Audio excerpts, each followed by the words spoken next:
IBISWorld has released its list of flyers and fallers for 2018, identifying the best and worst industries for growth. The top flyer is wind and other electricity generation. Revenue growth of 35% is expected this year.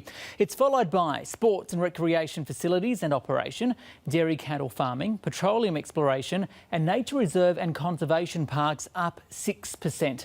But small businesses operating in those industries have to work harder and smarter to take advantage of the opportunities.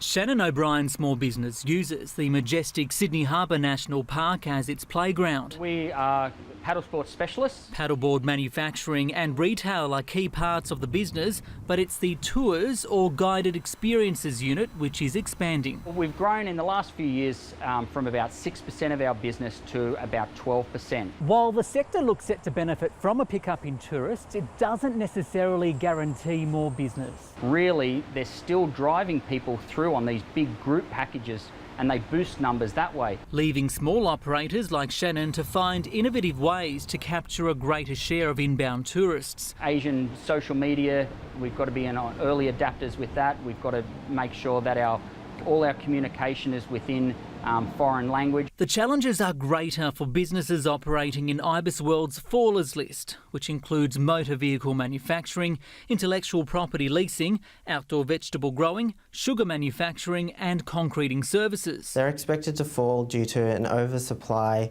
in inner-city apartment complexes and townhouses. That's not good news for James Argius, who has been a concreter for 5 years. We basically do domestic concreting, so driveways, pathways, all the decorative sort of stuff. He's seen business slow down. If we don't pick up, I'll have to resort to going to work for somebody else. Which is disheartening after he spent money to buy equipment and build his brand, but he has a plan to beat the forecasts. We try to go against the grain a little bit in our concrete products. Holding on to staff is his greatest challenge. And I have to pay the boys what I earn. I have to make the money that pays their wages, that pays their families.